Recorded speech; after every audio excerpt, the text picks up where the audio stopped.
అంటే ఆది కాండంలోనే సృష్టి యావత్తు కాకముందునే ఆకాశములని నీళ్లలో నుండి నీళ్ల వలనను సమకూర్చబడిన భూమియు దేవుని వాక్యము వలన కలిగిననియు వారు బుద్ధిపూర్వకముగా మరతురు. ఎవరంట?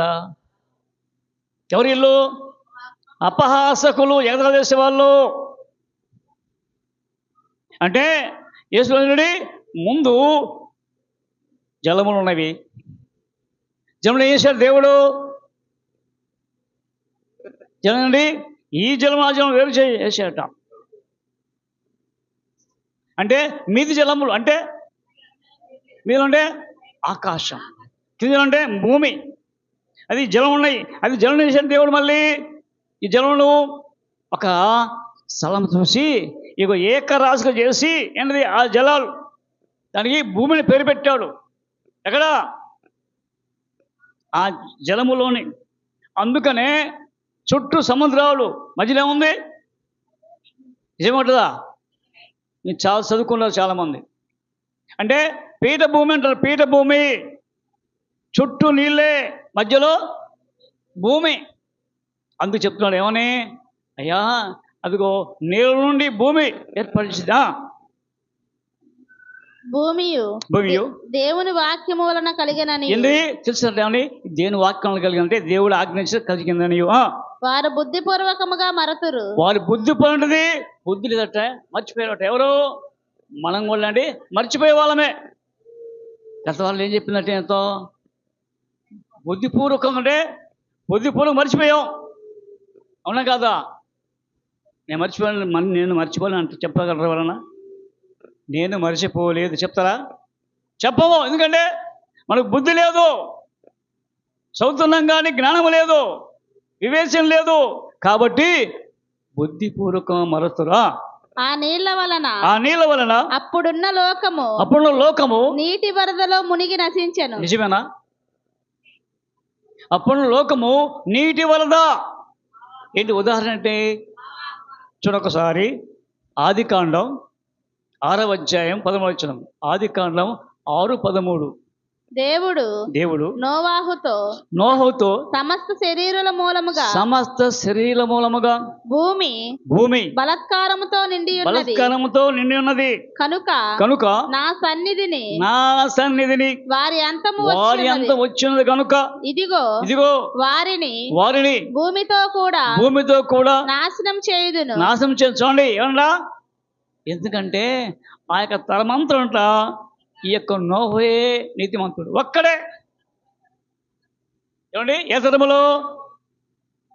సృష్టి ఆరంభములోనే చెడిపోయారు చాలామంది. కానీ ఇక్కడ నోహ ఒక్కడే. బులం చూసుడి నీతిమంతుడు ఒక్కడు కనపడట. ఎవరు అండి? చూడొకసారి 7వ అధ్యాయం చదివి. ఎవరు వచ్చిన? యెహోవా ఈ తరము వారిలో నీవే నా ఎదుట నీతిమంతుడివై ఉండుట.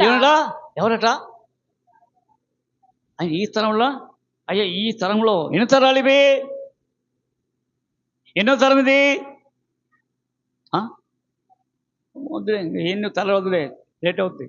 కాబట్టి ఈ తరం అంటే ఆ యొక్క జీవించిన కాలంలోనే, నోహ కాలంలోనే ఈ తరం అంటే ఈ యొక్క 100 సంవత్సరాలకు నీవే నీతిమంతుడు. కాబట్టి అలాంటి నీతిమంతుడు ఎవరు? నోహ నుంచి అయ్యారా. ఇగో ఈ భూమి నీళ్ళమేమి కాబోతుంది. ఎందుకంటే ఈ భూమి మీద ఉన్నది దుర్మార్గులు, దుష్టులు. కాబట్టి వారి అంతం వచ్చింది. ఎవరి అంతమో? దుర్మార్గులు అంతం వచ్చింది. కాబట్టి నువ్వు చేయి, ఓడను తయారు చేయి. కానీ ఓడ తయారు చేస్తున్న సమయంలో ఇల్లు పనికి వచ్చారు. ఎవరు? ఆ భూమి మీద నివసించేవారు అందరూ వచ్చారు. ఎక్కడికి వచ్చారు? పని చేయటకు వచ్చారు. ఏం పని? ఓడ పని. కొంతమంది ఓడ నీళ్ళు వస్తాయా? వర్షం పడుద్దా? నేను ఎప్పుడు చూడలేదే ఎగతాళి చేస్తారు. ఎవరిని? కానీ నోహ చెప్తా, అయ్యా నిజమేనయ్యా, దేవుడు చెప్పాడయ్యా అంటే నమ్మారా? నమ్మలా. ఎప్పుడైతే ఓడ తయారైపోయింది, తయారైన తర్వాత అదిగో జంతువులు వెళ్తున్నట్ట. దేంట్లోకి? ఓడలోకి. చూస్తున్నారు వీళ్ళందరూ. ఏం చూస్తారండి? ఓడలోకి వెళ్ళి ఆ జంతువులు చూస్తున్నట్ట. ఏంటంటే అవి జంతువులు, పక్షులు అండి, పక్షులు, పురుగులు, జంతువులు అంటే రెండేసి జతలు అంటే ఆ పెంటి పోతు అంటే ఆడ మగ జంతువులు అన్నీ వెళ్ళాయి అంటే. కానీ మానవులు మాత్రం చూస్తున్నారు, కానీ వారు వెళ్ళ ఎవరు వెళ్ళరా? వెళ్ళ. అయితే అలా చూసిన తర్వాత నోహో నువ్వు కూడా వెళ్ళయ్యా. ఎవరు? ప్రథమ 7వ అధ్యాయం నుంచి యెహోవా ఈ తరము వారిలో నీవే నా ఎదుట నీతిమంతుడివై ఉండుట చూచితిని కనుక నీవును నీ ఇంటి వారును ఓడలో ప్రవేశించుడి. ఏమండి? ఆహ్వానిస్తున్నాడు ఎవరిని? నువ్వు తయారు చేశావు కాబట్టి నీవును నీ ఇంటి వారు లోనికి నువ్వు కూడా. 3 అంతస్తులు కట్టిరా, 3 అంతస్తులు కదా. అది కింద 2 అంతస్తులు పక్షులు, జీవరాశులు, పై అంతస్తు నోహ కుటుంబం మాత్రమే. నువ్వు వెళ్ళు. పవిత్ర జంతువులలో ప్రతి జాతి పోతులను పోతులు 7ను పెంటులు 7ను పవిత్రములు కాని జంతువులు ప్రతి జాతి పోతును పెంటి. చూడండి, కానీ పవిత్రమైనవి అపవిత్రమైనవి అంట 2. చూడండి, కలిసిమెలిసి ఉన్నాయి. ఏంటివి? పవిత్రమైనవి అంటే చూడండి, దేవుడు అందరిని ఒకటే. కానీ జంతువులు వచ్చినాయి ఎవరి మాటనే? నోహ మాటనే. జంతువులు వచ్చిన నోహ మాటని. మరి మనం ఇచ్చామా అండి? ఈ రోజున అండి 9 గంటలకు పెట్టేశారు, అంతే 8:30కే. ఎందుకని? మీరు వచ్చారా? వస్తామన్న వాళ్ళు అట్లా అండి, వస్తాం ఏది చెప్పడమే. కానీ నీకు ఒకసారి అండి భయం కలుగుద్దు. అమ్మో నేను చెప్పానే. ఎవరి దగ్గర? నా దగ్గర చెప్పి దేవుని దగ్గర చెప్పినట్టే. దేవుడు వింటాడు. ఒకవేళ నేనకపోయినా ఆయన మాత్రం వింటాడు. ఎవరండి? మరి భయపడుతున్నామా? భయం కలగాలండి. ఇందులో చివరి దినాలు ఉన్నాయి. ఏ సమయం తెలియదు కాబట్టి ఇక్కడ అన్ని లోనికి 7 సొమ్మ 7. అప్పుడు నోవాహును అతనితో కూడా అతని కుమారులను అతని భార్యయు అతని కోడళ్లను ఆ ప్రవాహ జలములను తప్పించుకొనుటకై ఆ ఓడలో ప్రవేశించి. చాలండి, వచ్చారట. ఏమండి? నోహు 2 కుమారులు, కోడళ్ళు, భార్య, మొత్తం అందండి 8 చివరికి ఏమైంది? వర్షం కురిసింది, ప్రచండ వర్షం. ఎన్ని రోజులు? 40 days ప్రచండ వర్షము. ఓడ పైకి లేస్తుంది. అప్పుడు వచ్చి ఓ నోహో పెట్టారట. తీసాడు, తలుపు తీసాడా? ఎందుకు లేదు?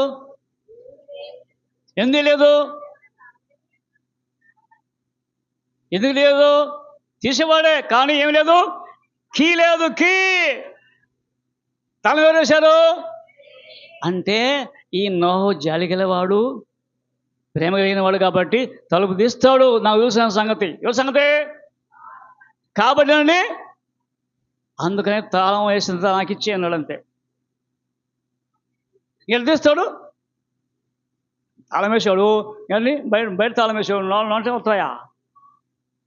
బయటికి వెళ్ళాడుగా. అప్పుడు అయ్యో, అందుకని చెప్తున్నాడు. ఎవరు ఇక్కడ చెప్తున్నాడు? పేతురు. చదవమా ఇప్పుడు ఒకసారి. 2 పేతురు 3వ అధ్యాయము 5వ వచనం.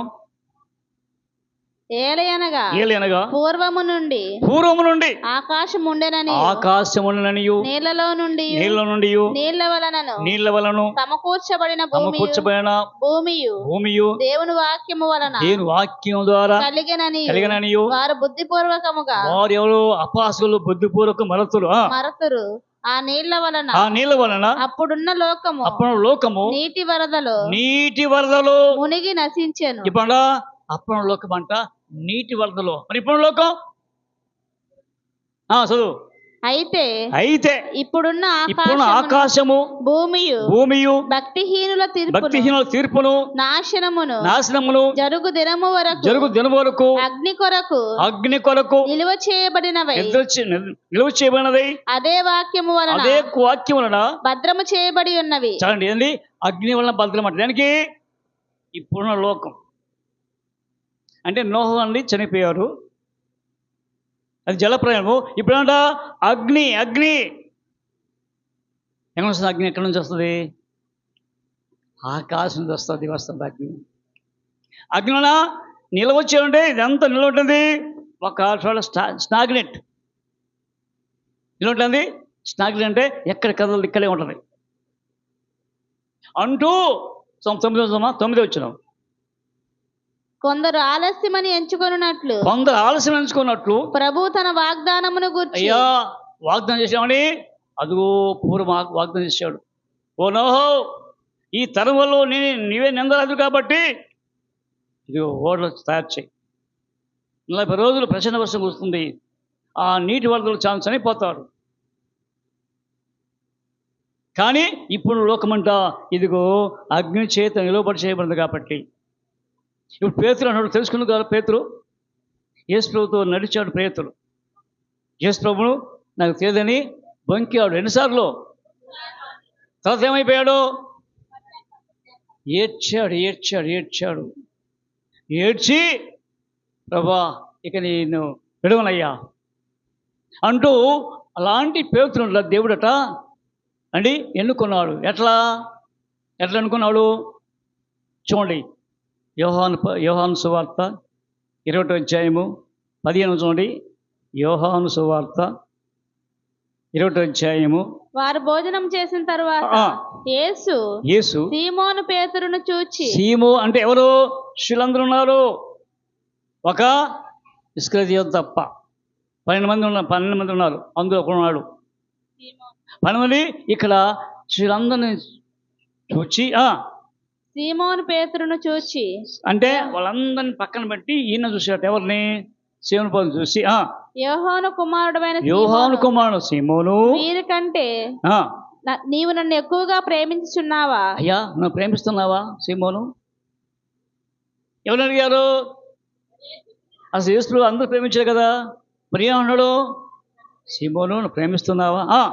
వీరికంటే నీవు నన్ను ఎక్కువగా ప్రేమించున్నావా? అంటే వీళ్ళందరికీ ప్రేమిస్తున్నావు నువ్వు? వీళ్ళందరూ 11 మంది ఎవరికైనా ప్రేమిస్తున్నావా అంటే ఏమన్నాడు? అని అడుగగా అతడు అవును ప్రభువా. అవును అంటే ఎస్ అంటాడు. ఎవరు? నేనే ప్రేమిస్తున్నా, నేను నిన్ను ప్రేమించుచున్నానని నీవే ఎరుగుదు అని నీకు తెలుసయ్యా ప్రేమిస్తున్నానని. నీకు తెలియకుండా అడుగుతావా? ప్రేమిస్తున్నానని నీకే తెలియను. ఆయనతో చెప్పాను యేసు నా గొర్రె పిల్లలను మేపుమని. అయ్యా నా గొర్రెలను మేపుమని అతనితో చెప్పాను. మరలా అంటే రెండోసారి యోహాను కుమారుడైన సీమోను నన్ను ప్రేమించుచున్నావా అని రెండవసారి అంటే మళ్ళీ యోహాను కుమారుడు సీమోను నన్ను ప్రేమిస్తున్నావా అని రెండవసారి అతనిని అడుగగా అతడు అవును ప్రభువా నేను నిన్ను ప్రేమించుచున్నాను. రెండోసారి అవును ప్రభువా నేను ప్రేమిస్తున్నా, నీవే ఎరుగుదు అని ఆయనతో చెప్పాను. ఆయన నా గొర్రెలను ఖాయమని చెప్పాను. మూడవసారి ఆయన యోహాను కుమారుడైన సీమోను నన్ను ప్రేమిస్తున్నావా అని అతనిని చూడండి. ఎన్నిసార్లు? ఒకసారి చెప్పాడు కదా, మళ్ళీ 3సారి ఎట్లా ఉంటుంది మనకు అంటే? ఒకసారి చెప్పాను కదా, ఇంక తెలియదా నీకు అనొచ్చు. కానీ 3 సార్లు అన్నాడు, మూడోసారి తన్ని అడిగినందుకు పేతురు వ్యసనం అంటే బాధపడట్లా. ఏంటయ్యా ఇన్నిసార్లు అడిగేది? వ్యసనపడ్డాడు, బాధపడి ప్రభువా నీవు సమస్తము ఎరిగిన వాడవు. ఇప్పుడు అయ్యా నీకు సమస్య తెలుసు అయ్యా. ఎవరికి? అలాంటి పేతుగాడు రాస్తున్నట. ఎందుకంటే చదమ్మా కొందరు ఆలస్యమని ఎంచుకొనున్నట్లు ప్రభు తన వాగ్దానమును గూర్చి ఆలస్యం చేయవాడు కాడు గాని ఎవడును నశింపవలనని. ఎందుకని ఇక్కడ మనకేంటంటే అయ్యా అని వాగ్దానం వస్తుంది, కానీ అది నశించడానికి వస్తలేదట. ఆయన ఎవరు నశించడానికి ఇష్టం లేదు కాబట్టి నిశ్చయింపకంటే ఆయన కోరినది అంటే అయ్యి ఎవరు నశించడానికి ఇష్టం లేదట. అందరూ మారు మనసు పొందవాలి. అందరూ ఎవరు? ఇంకా మార్పు చెందని వారి కొరకు, మార్పు చెంది మళ్ళీ జారిపోయిన వారు కూడా మళ్ళీ అవకాశం ఇస్తున్నాడు. మరి తర్వాత లేదు అవకాశం ఉందా? లేదు, ఇప్పుడే అవకాశం. రక్షింపబడి మళ్ళీ జారిపోయిన వారి కొరకు కూడా మళ్ళా సెక్యూరిటీ రీస్టోర్ మళ్ళీ సమకూరుస్తాడు. ఎవరిని? జారిపోయే వారిని. జారిపోయిన మళ్ళీ రీస్టోర్ అంటే మళ్ళీ సమకూర్చడం. అందరూ మారు మనసు పొందవాలని కోరుచు మీ ఎడల దీర్ఘశాంతము గలవాడై. ఎందుకని దీర్ఘశాంతం అంటే లాంగ్ సఫరింగ్ అంటే ఇంకా అందుకే ఆలోచించంటే ఇంకా మార్పు చెందుతారేమో కాబట్టి ఆయన రాకడ అతి శీఘ్రంగా ఉంది. ర్యాప్చర్ అంటే రహస్య రాకడ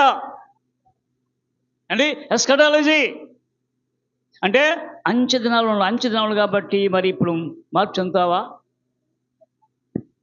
అంటూ ఏమన్నాడు? అయితే ప్రభువు దినము దొంగ వచ్చినట్లు వచ్చును. అంటే దొంగ ఎందుకని అలాగ వస్తాడు దేవుడు. ఇప్పుడు వస్తాడో తెలియదు. ఏం చేయాలి? నువ్వు మెలకువకుండండి. మనకట్టుందంటే మనం ఏం చేస్తామంటే ఏం పర్లేదు. చూడండి ఆ యొక్క పరిస్థితి గ్రంథం అండి, దశలోనికి రాసిన మొదటి పత్రిక 5వ అధ్యాయంలో వచనం 5:1. సహోదరులారా, ఎవరండి అంటే మనందరికీ హెచ్చరికట. మనందరండి సహోదరులము. సహోదరులారా, ఆ కాలములను గూర్చి. ఆ కాలం గురించి అంటే యేసు ప్రభు ఎప్పుడు వస్తారో తెలియదు. ఆ కాలం గురించి, ఆ సమయములను గురించి మీకు వ్రాయనక్కర్లేదు. రాత్రి వేళ దొంగ ఎలాగ వచ్చును అలాగే ప్రభు దినము వచ్చునని మీకు బాగుగా తెలుసా? మనకు వస్తా తెలుసు, ఎప్పుడో తెలియదు.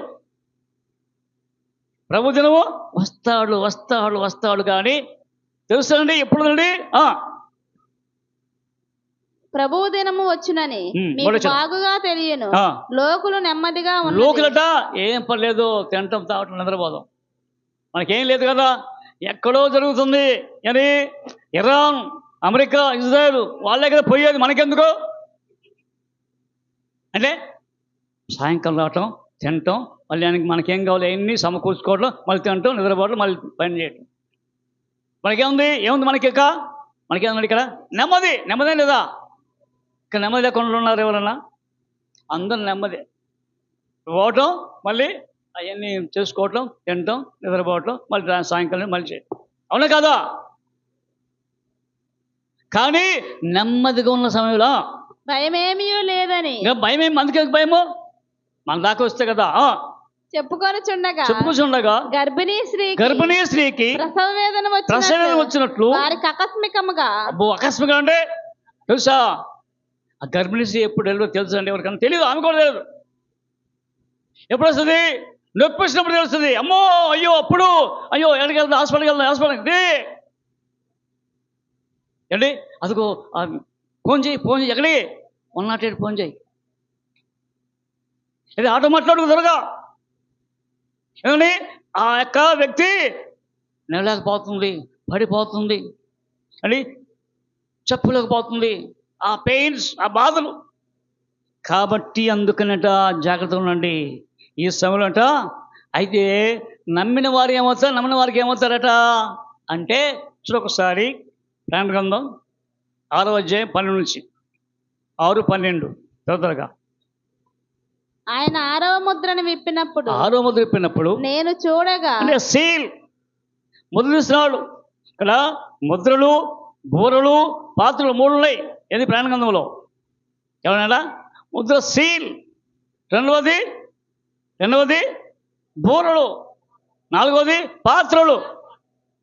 పాత కొమ్మరిస్తే ఏమవుతుందో చూద్దాం. కానీ ఇక్కడ బూర 5వ ముద్ర విప్పినప్పుడు, 6వ ముద్రను విప్పినప్పుడు నేను చూడగా పెద్ద భూకంపం కలిగెను. సూర్యుడు కంబలి వలె నలుపాయెను. ఎందుకని మనకేంటి సంగతి? అయ్యా జరుగుతుంది కాబట్టి ఇదిగో రాకడ ఎట్టొస్తుంది. సూర్యుడ కంబలి అంటే కంబలి ఏంటండి? కమ్మలి దుప్పటి. ఏ దుప్పటిది? కంబలి అంటే నల్లది, రొగ్గు అంటేనే అది కంబలి. కంబలి వలె నలుపాయెను. ఎవరు? సూర్యుడట. నల్లగా అయిపోయాడు సూర్యుడా. చంద్రబింబం అంతయు రక్తవర్ణమాయెను. ఎవరు? చంద్రబింబం అంటే చంద్రుడు, బింబం అంటే బొమ్మ, రక్తవర్ణం అయిపోయిందట. పెద్ద గాలి చేత ఊగులాడు అంజూరపు చెట్టు నుండి అకాలపు కాయలు రాలినట్టు. ఏంటి అకాలం అంటే? అకాల కాలం అంటే ఉండి అంటే అయ్యో తెలియకుండా మనం అండి అంట వడగండ్లు పడ్డాయి. తెలుసా మీకు? వడగండ్లు వర్షం పెట్టినాయి. ఇక్కడ పడ్డాయా? ఇక్కడ పడవు తెలియదా? ఎంతలా వడగండ్లు పడ్డాయి, అందరికి పడ్డాయి. ఇక్కడ కాదు, మార్కెట్ కూడా పడ్డాయి వడగండ్లు. తెలుసు తెలీదా?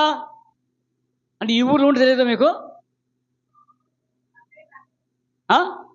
గత నెలలో వర్షం పడింది అంటే ఆ కాల వర్షం అంటే తెలియకుండా అకాలపు కాయలు రాలినట్టు ఆకాశ నక్షత్రములు భూమి మీద రాలెను. మరియు ఆకాశ మండలము చుట్టబడిన గ్రంథము వలన. అంటే ఆకాశం అంటే ఈ ఆకాశం అట్లా చుట్టబడి ఉంది. రోల్ సాపు చుట్టినట్టుగా. ఏంటది? ఆకాశం చూడతారా? సాపు చూడతాను, కోతం చూడతాం, కానీ ఏం చూడలేము. మనకు తెలిసింది ఆకాశం చుట్టబడుతుందట. అంటే రౌండ్ అయిపోద్దా. చుట్టబడిన గ్రంథము వలన తొలగిపోవును, కరిగిపోవును. ప్రతి కొండయు ప్రతి దీపము వాటి స్థానములు తప్పెను. అంటే కొండ మందట, కొండ ఉంది వెళ్ళిపోతాడట. ఇక్కడ ఈ కొండలకు అటు వెళ్ళిపోతాడట. దీపం అంటే ఉంది అంటే పీఠభూమి. అదే పద్మాసనం ఏమంటారు చూడు, అదే అంటే చుట్టూ నిలుంటాయి మధ్యలో. అది కూడా సరిపోద్దట. ప్రతి దీపమును వాటి స్థానములు తప్పెను. భూరాజులను గనులను సహస్రాధిపతులు. ఎవరన్నా ఎప్పుడైతుంటే భూమిని పరిపాలించే రాజులు 1000 మందికి రాజు వాళ్ళంతా భయపడుతున్నాడా? ధనికులను బలిష్ఠుడు రిచ్ కోటీశ్వరులు, ధనికులు, బలి అంటే మంచి అంటే పుష్టి కలిగిన వారు. ప్రతి దాసుడును ప్రతి స్వతంత్రుడును కొండ గుహలలోను. ఎందుకని ఉగ్రత, దేవుని ఉగ్రత. అమ్మో. కాబట్టి మనకేంటి? మనకు కూడా ఉగ్రత రాబోతుంది. యారికే కాదు, నమ్మని వారికి. ఇదంతా నమ్మకం పోవడానికి అక్కడ మధ్య ఆకాశంలో బహుమతులు, విందు. ఇక్కడ మాత్రం బాధలు శ్రమలు. అందుగా కొండ గుహల్లోను బండల సందులలోను దాగుకొని అంటే సముద్రంలోకి వెళ్ళిపోతారా, ఇరుక్కొని వెళ్ళిపోతారా. బండ్ల సందులోకి అది అంటే కోసుకున్న రక్తం కానీ వాళ్ళకి వెళ్ళిపోతాము. ఉగ్రత. దాగుకొని సింహాసనాసీనుడయ్యున్న వాని యొక్కయు ఓ సింహాసనాసీనుడైన దేవుడా, ఆ సింహాసనాసీనుడు దేవుని యొక్కయు గొర్రెపిల్ల యొక్కయు ఉగ్రత అంటుంది కోపము. ఉగ్రత అంటే ఉగ్రుడు అంటుంది. అమ్మో ఉగ్రుడై వచ్చారా అంటే కోపంగా వస్తాడు.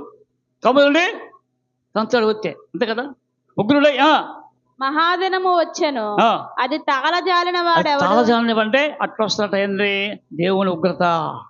కాబట్టి వస్తున్నావా? ఇదేంటది? ముద్ర.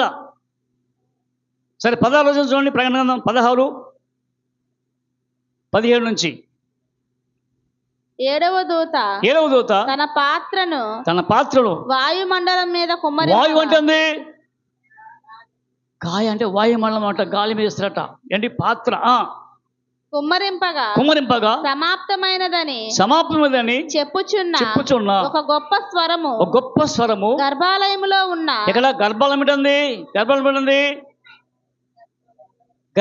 ఏంటంది తెలుసా? గర్భాలయం అంటే తెలుసా? ఇప్పుడు మీ ఇల్లు ఉంది, వీళ్ళు గర్భం ఏంటి? మధ్య గది, అది గర్భాలయం అంటారు. ఆ గర్భాలయం తర్వాత పైన ఉంది, అదిగో అతి పరిశుద్ధమైన స్థలం. అది ఆవరణము, గర్భము. కాబట్టి ఆ గర్భంలో ఉందంట. గర్భాలయంలో ఉన్న సింహాసనం నుండి వచ్చెను. అప్పుడు మెరుపులను ధ్వనులను ఉరుములను పుట్టెను. ఎప్పుడు? అప్పుడు అంటే టర్నింగ్ ఉరుములు మెరుపులట. పెద్ద భూకంపం కలిగెను. మనుషులు భూమి మీద పుట్టినది మొదలుకొని అట్టి మహాభూకంపము కలగలేదు. అంటే మెరుపులు, ధ్వనులు అంటే ఉరుములు అంటే థండరింగ్ అంటే ఉరుములు అంటే చూడు, విన్నారా? ఆ యొక్క ఉరుములు కండి భయపడి చాలా మంది ఉంటాయి. ఏమనుకోండి, ఆ పై నుంచి ఉంది, అక్కడ అగ్ని వస్తుందట. అది పడితే కాలిపోద్ది అక్కడ. కాబట్టి అట్టి మహాభూకంపము కలుగలేదు. అది అంత గొప్పది. ప్రసిద్ధమైన మహాపట్టణము 3 భాగములాయెను. ఏంటి? ఏ పట్టణం అది? ప్రసిద్ధమైన పట్టణం అదే బబులోను సామ్రాజ్యం. 3 భాగాలు కాలిపోయిందట. అన్యజనుల పట్టణము కూలిపోయాను అన్నది ఎవరిది? అదే నెబుకద్నెజరు యొక్క బబులోను సామ్రాజ్యమే పడిపోయిందట. తన తీక్షణమైన ఉగ్రతయును. తీక్షణమంటుంది. ఇంకా రేపు నెలలు వస్తాయి, ఈ నెలలు వస్తాయి. తీక్షణం అంటే ఎండ, భయంకరమైన ఎండ. ఇప్పుడే ఎండ వచ్చింది. అందుకని రండి అయ్యా, పందాలు రండి అంటే వచ్చామనుమా. ఎండ దెబ్బ తెలుసా? అప్పుడు తెలియదు మనకు. అండి తీక్షణమైన ఉగ్రతయను మధ్యము గల పాత్రను మహాబబులోనికి ఇవ్వవలెనని దానిని దేవుని సముఖమందు జ్ఞాపకం చేసిరి. ప్రతి ద్వీపము పారిపోయాను. పర్వతములు కనబడకపోయాను. ఐదేసి ఏముండండి ఇప్పుడు ఈ భూమి ఆకాశము లయం కాబోతుంది. కానీ క్రొత్త ఆకాశము, క్రొత్త భూమి వస్తుందట. కాబట్టి మరి కొత్త ఆకాశంలో నివసిస్తానికి ఇష్టపడుతున్నావా? అలాగైతే మార్పు చెందు. ఇంకా చాలా ఉంది కాబట్టి కొంతగా చెప్పా. కాబట్టి ఎందుకని చెప్పింది? మార్పు చెందండి. ఇప్పుడైనా మీ యొక్క హృదయాల్లో మార్పు చెంది ప్రభుకు ఆయత్తపడండి. ఇప్పుడు తెలియదు, సిద్ధపడ్డావా? సిద్ధపడండి, తీసుకెళ్ళిపోతుంది. సిద్ధపడకపోతే ఇప్పుడు చూడొకసారి మత్తయి సువార్త 24:33 చూడండి తొందరగా. ఆ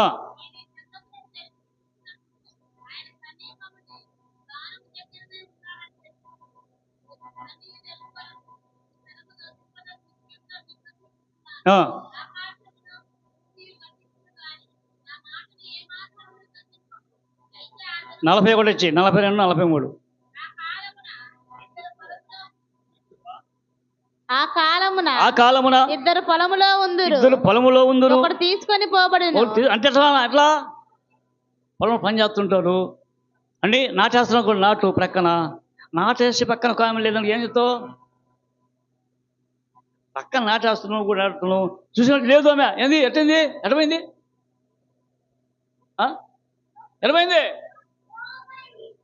అంటే పక్కనే ఉందనుకోండి. ఏమండి అర్థమా? కుదరదు. సిద్ధపడింది కాబట్టి వెళ్ళిపోయింది. ఒకడు తీసుకుని పోబడును, ఒకడు విడిచిపెట్టబడును. ఇద్దరు స్త్రీలు తిరగలి విసురుచుందురు. అంటే ఒక చోటన వేరే వేళ అంటే తిరగంటే పుల్ల, ఆ పుల్ల పట్టుకొని చేయబట్టుకుంటా ఒకటే తీసుకొని పోవడం, ఒకటే విడిచిపెట్టబడును. ఒకటి విడిచిపెట్టబడు ఏంటి? ఎంబటే వేస్తున్నంటే క్షణమే వెళ్ళిపోతాట చూస్తే. అందుకని చూస్తూ ఉండగా ఏలి వెళ్ళిపోయాడు. ఎవరు చూస్తుండగా అమ్మో ఏంటో వెళ్ళిపోతాడంటే పరిగెత్తాడా? పరిగెత్తలేడు. ఎవరు? మరి నువ్వు పరిగెత్తావా? కావున ఏ దినమున మీ ప్రభువు వచ్చును మీకు తెలియదు గనుక మెలకువగా ఉండి ఏ జామున దొంగ వచ్చును ఇంటి యజమానునికి తెలిసి అతడు మెలకువగా ఉండి తన ఇంటికి కన్నము వేయనని మీరెరుగుదురు. కాబట్టి ఏది వస్తాడో తెలియదు ప్రభు. దొంగ వచ్చినట్టుగా వస్తాడు. దొంగ వస్తుంది తెలిసి ఏం చేయాలా? యజమానుడు మెలుకుంటాడు. అంటే అయ్యా రేపు మీ ఇంటికి వస్తాను దొంగ చెప్పేస్తాడా? కానీ అలా మెలుకుంటే దొంగలు పట్టుకోండి. కానీ ఇక్కడ పడతారు కూడా మనం ఏం చేయాలా? మెలుగు ఉండాలి. కాబట్టి ఈ చెప్పింది ఎందుకంటే అదుగు ఆ యొక్క పేతుగా చెప్పిన సంగతి ఆలోచించి ఒకసారైనా గత 3 రోజులు మీటింగులో ఇదే అంశం. కాబట్టి ఒకసారి యోచించి ప్రభా మా కోసం ఎంతగానో ప్రభా నీ వాక్యం వివరిస్తున్నా కానీ నీవు వెళ్ళకపోతే అది మీ ఇష్టం. అది జాగ్రత్త పడాలని కోర్చు. దేవుడి కొద్ది మాటలు దేవునిగా ప్రార్థించుకుందాం. కృప ఎన్నికల మా పళ్ళు తండ్రి ఈ కొన్న ఉదయకాలంలో ప్రభా మీ యొక్క నామాన్ని తండ్రి స్మరణ చేస్తూ కూడి వచ్చిన బిడ్డలతో మాట్లాడిన దేవా, ఆది కాలంలో సంగతి ప్రభా నోహోద్యమంలో జరిగినట్టుగా మనుష్యకుమారులో జరిగిన ప్రభా మీ లేఖనం ప్రభా మాతో మాట్లాడిన దేవానికి మేమందరం ప్రభా నిందు కలిగిన వారమై నీ యొక్క రాకలు తండ్రి ప్రతి ఒక్కరు ఎత్తిపడే గుంపులు ఉండడానికి సాందేశం తండ్రి. ఎందుకంటే ప్రభా నీ నమ్మిన వారు మాత్రమే ప్రభా నువ్వు పిలుస్తావు. రేపపాటులో మార్పు చెందుతారు ప్రభా. కాబట్టి కడవరంలోగానే ప్రభా అశ్చర్యులుగా లేపడతారు. కాబట్టి ఒక్కసారిగా తండ్రి ఆ యొక్క గుంపులో ఉండటానికి ప్రయాసపడాలంటే ప్రభా సిద్ధపాటు కలిగి ప్రభా మేమందరం ప్రభా నీ రాకలు తండ్రి ప్రభా నీ వచ్చే వరకు ప్రభా మేము కనిపెట్టుకుని సాయం చేయమని ఎన్న వాక్యాన్ని విఫలింప చేయండి. ప్రతి ఒక్క తండ్రి ప్రతి గృహాన్ని దర్శించండి.